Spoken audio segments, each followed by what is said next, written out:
7월 4일 목요일 아침 묵상 예레미야 27장 12절에서 22절 거짓 예언에 속지 말라라는 제목을 가지고 말씀을 살펴보도록 하겠습니다. 한번 따라하겠습니다. 거짓 예언에 속지 말라.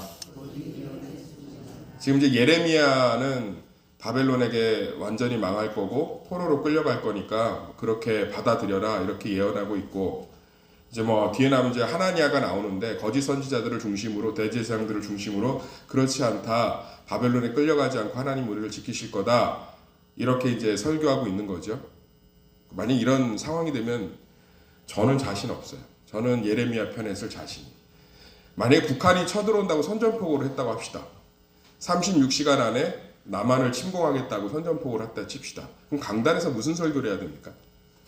가만히 있고 북한군에 포로로 끌려가는 게 맞습니다라고 설교하는 목사를 따라가겠어요? 이런 상황에서도 하나님 지키실 겁니다. 우리도 부르짖으면서 피난도 준비하고 하나님 앞에서 우리의 삶들을 좀 바로 합시다, 이런 설교를 따라가시겠어요? 저는 이거 쉽지 않아요. 그러니까 성경을 그냥 자기에게 적용하지 않으면 되게 거짓 선지자 따라가면 안 되지. 거짓 선지자는 좋은 길 얘기하는 사람이고 바른 선지자는 나쁜 길 얘기하는 사람이고, 그래서 이런 거 가지고 얘기하기 좋잖아요. 그래서 강단에서 칭찬하고 이런 것보다 막 혼내고 이런 것들이 참 선지자 같고, 진짜 저는 이런 상황이 제가 됐을 때 제 자신에게 적용하면 저는 솔직히 하나님의 뜻이 거짓 선지자들에게 더 많이 느껴진다고 생각할 것 같아요. 아니, 생각해 보세요. 지금 시드기야 왕이 어떤 때냐면 바벨론이 이미 침공을 했어요. 그래서 싹 끌려가고 어용왕, 그러니까 허수아비 왕 시드기야를 세워놓은 상태라고. 바벨론이 얼마나 처참하게 이스라엘 백성을 짓밟았는지 몰라요. 이제 또 2차 침공을 해서 이제 완전히 끝내지만 얼마나 처참하게 무너뜨렸는지 몰라요. 그럼 그 가운데 회복을 선포하는 게 맞고 위로를 선포하는 게 맞지, 야, 또 침공 당할 거야 이러고 있으니 예레미야를 안 죽이고 싶겠어요? 우리는 왜 바리새인들이 그러잖아요. 우리 때 선지자들이 왔으면 우리는 안 죽였을 것이고, 우리 때 예언자 선견자가 왔으면 안 죽였을 것이고, 예수님 지금 우리 가운데 오셔도 못 박을 확률이 100%고요. 선지자 우리 가운데 와도 못 박을 확률이 100%예요. 복음적인 관점으로 신앙생활을 하지 않으면 하나님의 뜻 분별하기가 어렵습니다. 그게 무슨 얘기냐? 지금 22절이 핵심이에요. 22절 읽어보겠습니다. 22절 시작. 그것들이 바벨론으로 옮겨지고 내가 이것을 돌보는 날까지 거기에 있을 것이니라. 그 후에 내가 그것을 올려와 이곳에 그것들을 되돌려 두리라. 여호와의 말씀이니라. 지금 말씀을 좀 잘 설명을 드릴게요. 좀 보세요. 지금 어떤 상황이냐면 이 거짓 선지자들이 근거 없이 위로와 회복을, 승리를 얘기하는 건 아니에요. 만약에 우리가 바벨론에게 완전히 망할 거면 이 성전 기구들, 이 성전을 내버려 뒀겠냐는 거예요. 하나님이. 그러니까 성전이 있으니까 하나님이 반드시 회복하시리라는 거예요. 그걸 하나님이 예레미야를 통해서 그대로 반박하고 있는 거예요. 이 성전에 있는 기구들, 강대상, 마이크, 이 의자들 다 불타고 다 회파될 거야. 바벨론이 끌고 갈 거야. 가져갈 거야. 그렇지만 내가 다시 돌려놓을 거야. 이 얘기가 무슨 얘기냐면 이스라엘 백성들은 고난 자체가 하나님의 뜻이 아니라고 생각하고 있는 거예요. 그런데 하나님이 이렇게 얘기하고 있는 거예요. 고난의 끝자락이 내 일함의 시작이라는 거예요. 이 관점이 없으면 믿는 자들 신앙생활 절대로 잘하지 않습니다. 사랑하는 성도님들, 예수 잘 믿으면 고난 없습니다. 기도 많이 하면 고난 없습니다. 병 안 걸립니다. 우리의 모든 삶이 그분 안에 있는 줄 믿습니다. 우리의 고난도, 우리의 눈물도, 우리의 피눈물도, 우리의 상처도 하나님의 일하심의 시작이 되는 줄 믿습니다. 그러니까 너희들이 지금 바벨론에 끌려가야 다시금 새로운 이스라엘이 시작되는, 고난이 하나님의 일하심의 시작이라는 믿음의 관점이 없으면 예레미야의 말씀이 하나님 뜻이라고 분별을 못하죠. 제가 더 쉽게 예화를 들게요. 제가 가족의 일 때문에 쫄딱 망한 적이 있습니다. 용인에 있는 분당에 있는 교회에서 사역할 때 부교육 전도사로 쫄딱 망한 적이 있어요. 그때 많은 장로님들이 교회 규모가 있으니까 위로를 하러 오셨어요. 그래서 10만 원도 주고 가시고 20만 원도 주고 가시고, 어떤 분은 지금도 기억나는 게 주유권을 주셔서 집이 서울이니까 왔다 갔다 할 수 있도록 배려도 해주시고. 그런데 제가 제일 존경하고 사랑했던, 지금도 잊혀지지가 않아요. 성이 특이해요. 복시예요. 복시. 복장로님이 오시더니 그분이 저는 이제 뭐라도 갖고 오실 줄 알았는데 아무것도 안 갖고 오시고 저한테 그 얘기를 해주시는 거예요. 전도사님, 김전사님, 지금부터 제가 하는 말을 잘 들으십시오. 제가 김 전도사님 아픈 소식을 듣고 내가 사랑하는 김 전도사님을 무엇으로 위로할까 아내와 밤새 고민했습니다. 그런데 제가 드릴 수 있는 게 이건 것 같습니다. 제가 사업을 하다가 쫄딱 망했습니다. 사업이 망한 얘기를 쭉 하시더라고요. 듣고 있는데 되게 힘들었어요. 왜냐하면 아니 힘들어 죽겠는데 나는 망해서 아무것도 없는데 위로나 해주시고 가시지 뭘 저런 얘기를 하시나. 그러면서 그래요. 너무너무 하나님이 원망스럽고 40일 금식을 하고 매달려도 사업이 좀처럼 회복되지 않더라는 거. 그래서 50평짜리 아파트에서 강남에 살다가 사글세, 월세 진짜 얼마짜리 기억은 안 나지만 단칸방에서 자녀가 2명 있었거든요. 4식구가 살아야 했습니다. 정말 예배도 가기 싫고 기도도 하기 싫었습니다. 그런데 거기서 우리 가족이 다 회복됐습니다. 그렇게 4식구가 그 안에서 있으면서 하나님께서 우리의 사업은 힘들어졌지만 우리의 가족의 하나됨, 그 아픔들을 다 치유하셨습니다. 그렇게 가족들이 온전히 치유되고 나니까 자녀들을 진짜 잘 키우셨어요. 치유되고 나니까 하나님께서는 하나님의 때에 우리의 가정을 회복하셨습니다. 목사님의 고난은 또 다른 소망의 시작이 될 줄 믿습니다. 우리는 우리 문제에 함몰되어 있어서 하나님의 일하심을 전혀 못 느끼지 실제로는 그러니까 바벨론에게 침공당해서 고통당했던 것만 보고 있지 하나님이 실제로 지금 이스라엘 백성 남유다를 회복하고자 하는 그 끝자락을 보지 못하고 있는 거예요. 끝자락이 시작에 초점이 되는 줄 믿습니다.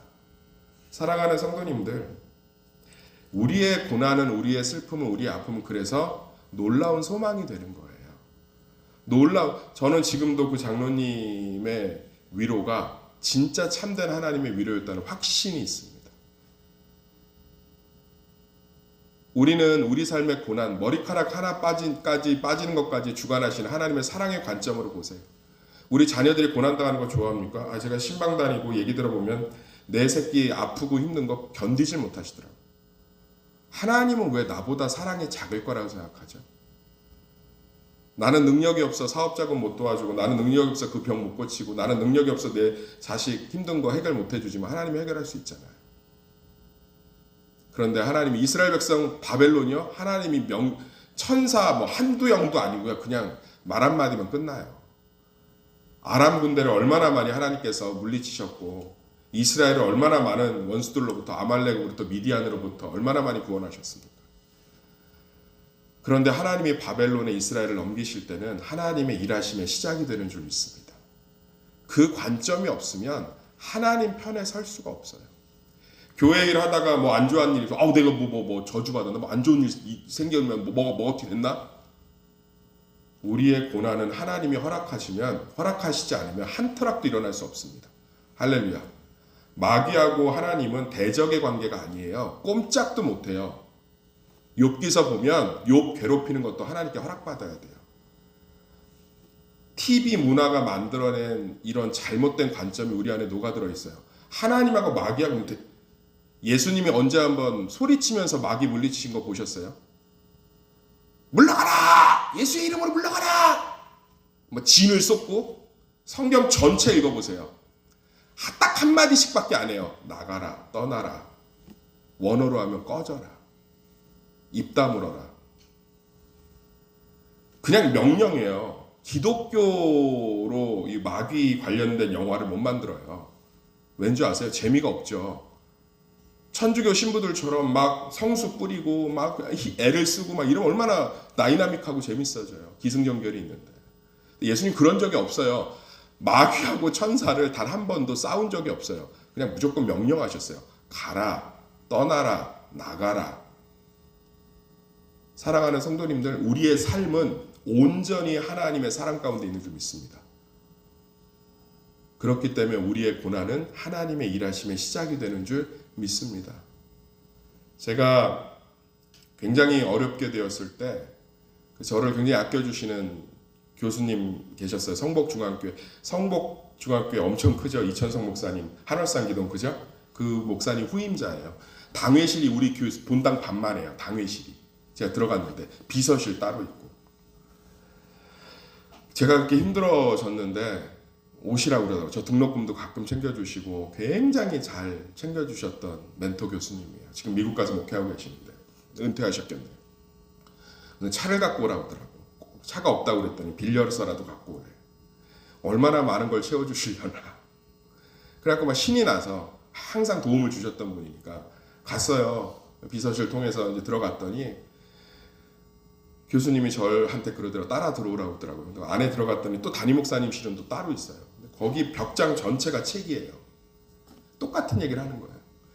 내가 김 목사님 힘들다는 얘기를 듣고 우리 아내하고 밤새 기도하면서 무엇으로 도와줄까? 등록금을 도와줄까? 생활비를 도와줄까? 여러 가지 고민을 하다가 내가 김 목사님에게 내 책을 주려고 마음을 먹었습니다. 그리고선 마음껏 가져가십시오. 다 싣고 가십시오.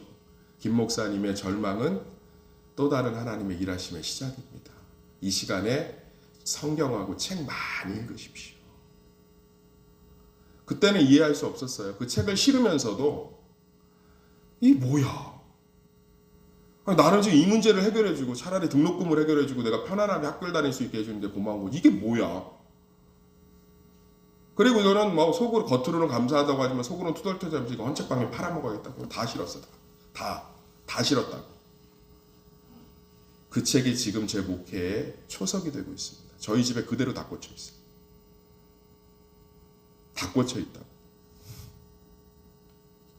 사랑하는 성도님들, 우리의 아픔은 하나님의 일하심의 시작이 되는 줄 믿습니다. 저는 그 순간에 아무것도 할 수 없는 무기력한 상태였지만 그 무기력함 속에서 하나님의 책들과 성경을 깊이 읽을 수 있는,